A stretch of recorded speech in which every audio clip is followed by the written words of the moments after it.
Listen, my dear friends, an unusual opportunity has come up. We came all the way to Białystok, or actually just outside Białystok. Near Białystok? In the neighborhood, near Białystok, in the town of Zaścianek, I visited Jacek, who boasted that he had two beautiful Jaws. One, both Prague, only one a little older, the other a little newer. No, not Perak. Nods. Nods. Nods. All right. Tell me, Jacek, how did you, because I understand that this type of Jawa was commonly ridden and available in Poland. How did you end up with an Indian Jawa? I'm a Jawa maniac. In short, there was an opportunity to buy this motorcycle from a dealer, a Jawa dealer. 6 copies came to Poland, including two in Białystok. Well, since I have the one from 61, I also have the one from 2020. From a dealer in Mongowo. In Mrągowo, Jurek Rusuk. Jurek Rusuk. Tell me, are there more dealers in Poland? Is there only one for all of Poland, or are there a few others as well? I think there's just one, but there are a few workshops specializing in restoring this type of Jawa 353. I understand, okay?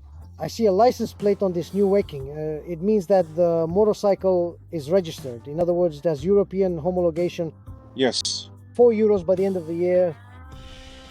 Because registration is possible until year end. With a possibility, yes, because Euro 5 is coming in. I mean, it's basically already in effect.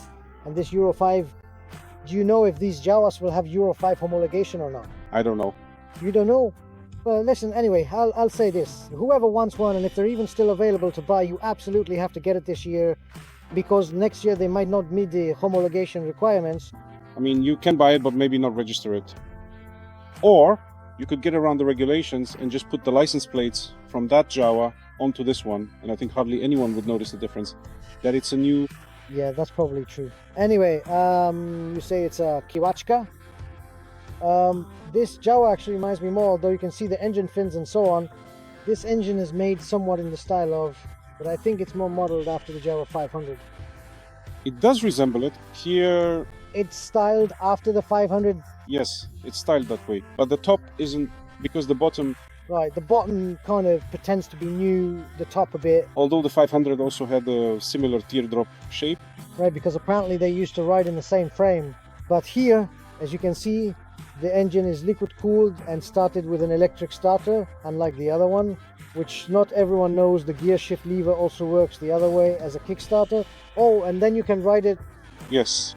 Tell me, have you ridden this motorcycle much yet? 75 kilometers. So, not much yet. How does it feel? It's more of a road motorcycle for touring. Here, whenever there are some curves, you immediately have to downshift. 6-speed gearbox, quite a lot of power compared to the other one. It rides pretty well, yeah. Does it tip over in sand? Apparently these are the ones that tip over in sand. Yeah, I've heard that theory too, that Jawa motorcycles are weak because they tip over in sand, right? Fun fact, this motorcycle was the first in the world to have a semi-automatic clutch, which, so to speak, was later copied and illegally introduced by the Japanese in their first mopeds. Later, they had to pay Jawa a lot in damages for that. Somehow, that solution never really caught on in motorcycles back then. Nowadays, very few designs have it, but some do use this solution. With this semi-automatic clutch, you just need to know how to ride and have some experience, but it does work. And it's a very convenient, handy invention. And tell me about this Jawa, since you say you're a Jawa enthusiast.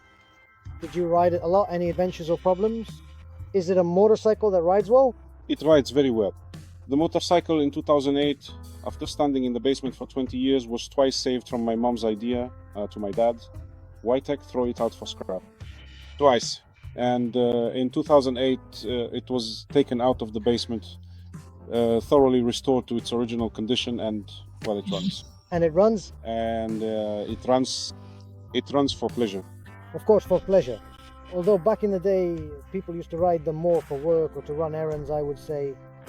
It was a popular motorcycle, ranked a bit higher in the hierarchy than our WS models. Well, a bit higher actually, much higher.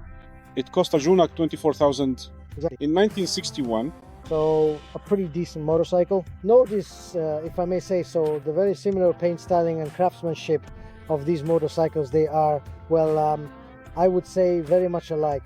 Interestingly, Jawa, which was acquired by Mahindra, makes this motorcycle in several versions, but in Europe, or at least here in our Central and Eastern European circles, this paint job with this look... It's only available because this is the classic version. Right. Because there's also the Perak version and the 444 colors. Yes, but in India they have several versions, whereas in Europe this one is probably the most well received because it reminds us the most of the old Jawa. Listen, thank you very much for the short story. I hope that when spring comes and it gets warm, you know, on the eastern wall, it's cold even in winter supposedly. Although, as you can see, it's almost Christmas Eve and there's no snow, right? So we'll arrange some test rides and do some comparisons. Thank you very much for the conversation. Have a nice day.